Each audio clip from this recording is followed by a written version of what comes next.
So, good morning and welcome to Meet the Expert. My name is Karen Garaballo and I work in the Patients Library and Welcome Center. And we offer each session, these sessions each Tuesday, Wednesday at 10 a.m. And today's topic is going to be grief and intersectionality grief. So before we get started, the content of this presentation is not intended to be medical advice and be able to consult the physician if they have any medical questions. Also, not relate on information contained in this presentation for immediate or urgent medical needs. And if you think you might be having a medical emergency, call your physician, go to the nearest emergency department, or call 911 immediately. Never disregard professional medical advice or delay in seeking care because you watched this presentation. And now it's my pleasure to introduce our speaker today, Daniel Gaylor, who is a licensed clinical oncology social worker in the BMT clinic. And additionally, today's session is being recorded. So we have turned off cameras and muted microphone just to better protect your privacy. All of you being here as well, talking about grief and anticipatory grief, understanding our reactions. So I'm a couple minutes late because technology was failing me this morning. So we're going to dive in. Going to try to get through the presentation in about 20 minutes or so because I do want to save a little bit of time at the end in case anybody has any comments or anything that they maybe want to discuss a little further. So that being said, let's dive in. So our agenda for today, number one, we want to develop an understanding of grief and anticipatory grief. So two separate things here that we're going to talk about. Number two, talk about and normalize our emotions and our feelings. Very important here. And number three, develop and discuss ways to manage and cope with our feelings. So very short agenda. So first, what is grief? Let's start with that. Grief, also known as conventional grief, this is our emotional response to a loss, okay? So it's this response and these feelings are very normal and expected, right? So we should feel this. Comes with the territory is a phrase that I often use. So it's also important that we start by recognizing the definition of the word loss. So what do we mean when we hear or say the word loss? A loss is defined by the individual. It's unique. Okay. Now, oftentimes when we talk about grief, we tend to associate it with the loss of a loved one, right? Someone passing away in our lives. We tend to associate it with death and dying, but loss does not have to always be associated with that. The loss itself is defined by the individual. So it can be physical loss, such as the loss of a loved one, but it can also be any other kind of loss that we experience in our lives. The loss of a job, right? Maybe the loss of function. We can't do something we no longer used to be able to do, right? Maybe if we're going through treatment or if we have some kind of illness in our life, we broke our arm and we can't mow the yard anymore. We can't exercise the way we used to. Anything that we used to be able to do in our lives that we currently can't do anymore, that's a loss, right? We're grieving something that we don't have anymore. Maybe a friend moved away, changes in relationships, right? Anything that we've had in our life that we don't have anymore, that's a loss, right? And so that's very normal, right? So it's very, very important that we remember that the loss itself is unique. It's defined by the individual. So when it comes to grief and then when it comes to that loss, it's not just related to death and dying. Grief is very broad. It's very big and it's very, very universal. It's not just death and dying. And it's really important that we remember that. And I really want to emphasize that because so much time is spent talking about death and dying, but really we need to spend a little more time normalizing the fact that we grieve other things in our life all the time. But are we aware of that? So again, the loss is defined by the individual. Super important that we remember that. Grief is real. Nobody can escape grief, and that's perfectly okay because, in fact, we shouldn't be trying to escape it. We should not be trying to run away from it. In fact, it should be the opposite. What really is the best thing to do is embrace it because we need to understand what we're feeling so we can then work through it. It's important to understand and acknowledge what we are feeling, these different feelings, these emotions, everything that's going on inside of us, whether they're positive or negative. We need to understand and embrace what we're feeling. The emotional reactions of grief, they might be feelings of anger, sadness, maybe despair, shame, guilt. These are some of the various emotional responses that we might be feeling. Now, when it comes to grief, there also might be physical reactions and physical things that we are experiencing as well. We might be having problems sleeping, right? We really might have a hard time falling asleep at night. Now, I would say raise your hand, but many of you have your cameras down, so that's perfectly fine. But I don't know about you, but there's something to be said about nighttime where we might be really physically tired, but then our brain just kicks into overdrive. So maybe some of you can relate to that. You lay down, you've had a really long day, and then all of a sudden you are wide awake. There's just something to be said about nighttime where our brain can have a really hard time shutting off at night. So maybe we're having problems sleeping. Maybe we're having problems with our appetite. And the appetite can go either way. Maybe we just don't have hunger at all, or maybe we want to be overeating, right? Maybe that appetite is really kind of causing a problem in our life. Changes in our energy level, other various physical changes. So grief can manifest itself in a number of different ways. So it's important that we kind of set aside some time and take an inventory of ourselves and really work to identify and see, am I experiencing any really significant changes in myself, be it emotional things or be it physical things?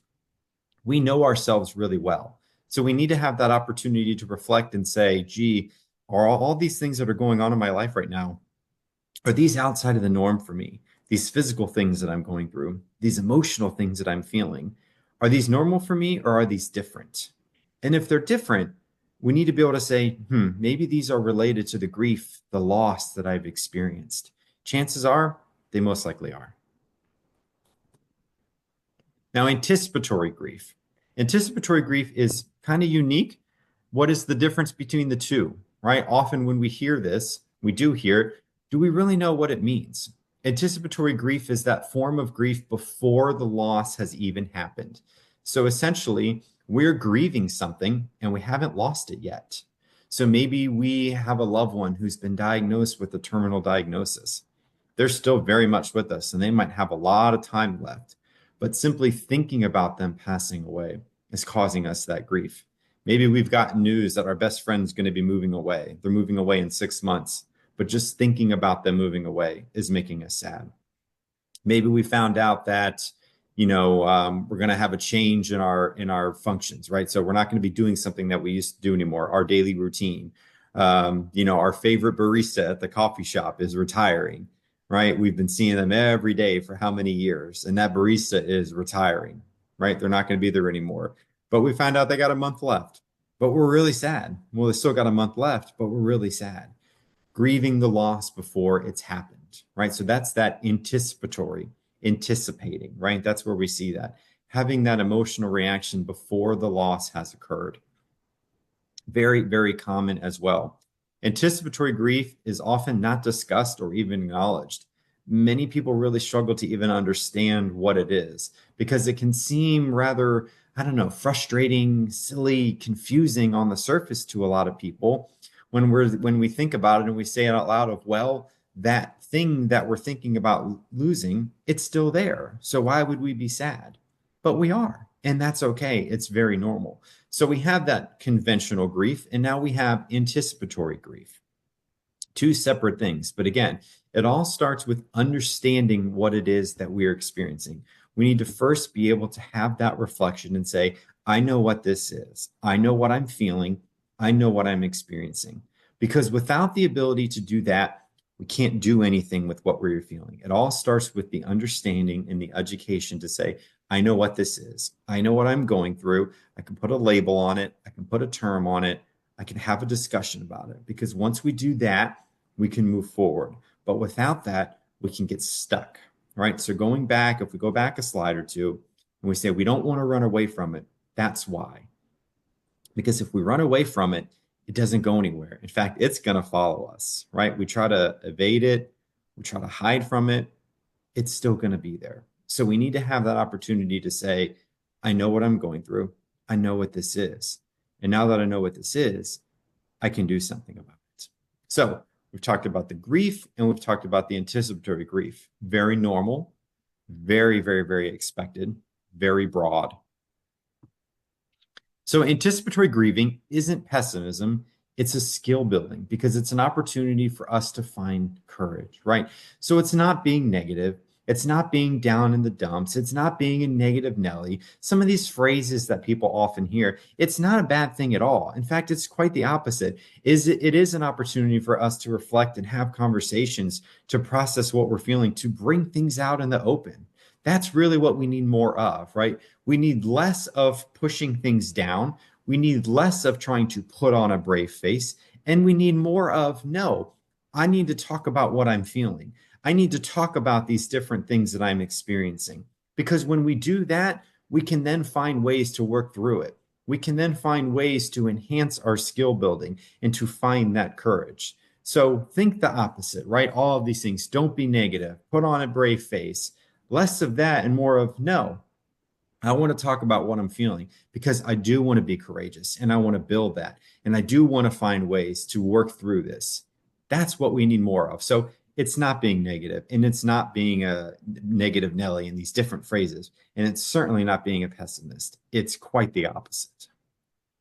I like to use the analogy in life, and I've used this with a lot of people, a lot of patients and caregivers over the years, that oftentimes in life, we see construction workers and people in life wearing tool belts. And why do people wear tool belts? Because they have different tools for different projects. So if we think about that, we see them and they have hammers and they have wrenches and they have screwdrivers and they have all these different tools. And they have different tools for different projects. So they're wearing their tool belt, right? And they're going on their construction jobs. And as they need a tool, they have it and it's right there. So I like to think that in life, all of us, myself included, all of you here on this Zoom meeting, we go through life wearing tool belts. They're just invisible. We can't see them, right? So we all have our invisible tool belts on every day. And as we go through life, one of the things that we work to do is we add tools to our tool belt. Because in life, we have different jobs and different projects that we need to work on. Life throws us things sometimes that are tasks, that are hard things for us to work through. And we need to use our tools to work on those different projects. So what are some of the different tools that we use throughout our life? Everybody's tools are different. So sometimes it's maybe seeing a counselor. Sometimes it's exercise. Sometimes it's journaling. Maybe it's talking to a friend. Maybe it's going for a walk. Maybe it's listening to your favorite song. Maybe it's sitting outside. Lots of different tools to help alleviate some of these tasks and problems that we have in life. So really, what are our tools? Our tools are the ways that we cope with stress, uncertainty, frustration, things like that in our life. So I use that analogy. I share that with you. I hope that it's helpful. But again, all of us wear tool belts in life every day. They're just imaginary. So when we go through life, we should be working to add tools to our tool belt. So when we come up with a project, we can use our tools. Grief doesn't occur in isolation. So again, less of keeping things down, more of bringing things out and talking about it. Anticipatory grief can be more complicated than conventional grief, right? We touched on that a little bit earlier. Conventional grief generally focuses on that primary grief, the primary loss, but the anticipatory grief can have the multiple losses. So if we think about the loss of a relationship, if someone in our life passes away, we're thinking about the loss itself, but maybe family roles have changed. If I lose my loved one, there's now things that I need to do that my loved one used to do in the house. Maybe there's financial changes that go along with that. So there's multiple ways that that loss can impact things. It's normal to feel in between at times, right? Maybe kind of stuck almost. This period can elicit these more intense feelings of anger, sadness, etc.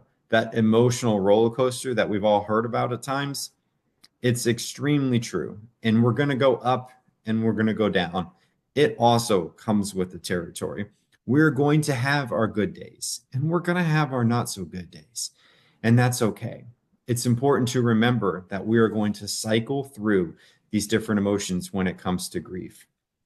One thing that I will say is when you have those good moments, enjoy the good moments. We don't need to feel guilty about them. We don't need to run away from them. We need to embrace them, right? Because we keep living. We don't learn to run away from the grief. The grief is always there with us, right? So we learn to embrace it and it becomes a part of us. It's important to remember that grief does not occur in isolation. It can be shared. Oh, I just realized there's a typo there. Oh my goodness, excuse me. Grief can bring people together. So again, less of pushing it down, more of bringing it out. Because grief can have a lot of positive things in our life. It can enhance our communication. It can work to bring people together for legacy activity and goal setting. A lot of good things can come about of grief. So grief before death or anticipatory grief isn't a substitute for grief later on, and it doesn't necessarily make the grieving process easier once we have that loss itself. So keep that in mind. You might experience both, and oftentimes you will. You have the anticipatory grief before the loss, but you'll still experience the normal grieving process when the loss itself occurs. Very normal to keep that in mind. So symptoms, we touched upon this earlier, but I want to highlight this again. Conventional grief and anticipatory grief symptoms may be very similar, and they can include any of these, some of these, all of them. It really can vary because, again, grief is very broad, very, very big. There's no right or wrong way to grieve. There's no template. There's no manual that says this is what's going to happen. It's very unique to the individual. Sadness and tearfulness, and in the parentheses here, I say tears are a good thing. I often want to put this on a t-shirt and just wear it around. Tears are a way that we express ourselves. There's nothing wrong with crying, right? What do we do when we're happy sometimes? We sing and we dance and we show that we're happy. So what do we often do when we're sad? We cry sometimes. Nothing wrong with that. Tears are a good thing. It's a way that we're expressing what we're feeling. Fear, anger or irritability, loneliness, that desire to talk or be around others. We might want that, or we might want to be away from that. Could be either one. We might be anxious. We might feel guilty. And again, we might have some of those physical changes, the problems eating, sleeping, the energy. All of these things could be very expected. Keep in mind, you might have a lot of them. You might not have any of them. You might have a couple of them. Grief is very broad, very big, very unique to the individual. What's the most important thing to do is to take that inventory of yourself, like we talked about earlier. Take that inventory of yourself and say, what am I experiencing right now? Are these things new for me? And if they are, have that conversation and say, are these related to the loss? Are these changes different? Because if they are, they probably are connected to the loss. And then what? We can define it. We can say what they are. We can put the term on it. Then we can do something with it. We need that education and that understanding up front to say, I know what this is. Because once we know what it is, we're in a position to do something with it. So what do we do with it, right? So what is grieving? The process of understanding and working through our emotions and our feelings. I know what it is. Now I can move forward. What we feel and how we cope with it. What do we do when we feel sad? What do I do when I feel anxious? What do I do when I feel scared? We are now using our tool belt, right? So all these different tools that we are working on to add to our tool belt throughout our life, we are now going to use. While grief does present with similar symptoms, we need to remember that it's unique, no right or wrong way to feel or grieve. Very important to remember that as you are talking to your support system, your friends, your loved ones, your colleagues, your coworkers, anybody in your life that you may be talking to. Just because something worked for somebody in your life doesn't necessarily mean it's going to work for you. Grief is extremely unique that way. Maybe you're sad right now. Maybe you're going to be sad tomorrow or 6 months from now. Grief is very, very unique. There is no right or wrong way to grieve. What you are experiencing is unique to you, and that is perfectly okay. So don't be afraid of it. Many people are afraid that if they let the grief in, if they really acknowledge it, it's going to consume them, and then they're not going to know what to do with it. In my experience, it's quite the opposite. It becomes consuming when we don't work to acknowledge it because it grows. It grows and it gets bigger and bigger and bigger. Then it consumes us. So really, we need to let it in. We need to acknowledge it. We need to recognize that it's there and say, I know what this is. I can identify this. I know what I'm feeling, because when we do that, we can move forward with it. Invite it in. Set aside time to think about the losses. Be mindful. Put yourself in a place to really genuinely focus on them. Oftentimes in life, we are very busy people. We have a lot going on in our lives. So it's important that we set aside some time to allow ourselves to grieve. Let it come in, focus on it, think on it, be present with it. When grief sneaks up on you, say hello to it, acknowledge it, right? Don't run away from it. When we run away from it, it's going to follow us. Acknowledge that it's there. Recognize it. Can you look underneath your anger? Can you look underneath that impatience you have? That period of tearfulness that you experienced earlier in the day? Maybe you have feelings of survivor's guilt. Maybe underneath all that, there's some grief that's looking to be expressed. So express it. One of my favorite sayings in life, emotion seeks expression. Everything that we're experiencing in life is dying to be expressed. It's just craving it. What we are going through, everything inside of us is craving to be exposed and brought out into the open. Emotion seeks expression. When feelings aren't expressed, then they get stuck. And when they get stuck, that's when those negative things can get pent up. That's when they can become consuming. That's when things can become very difficult for us emotionally.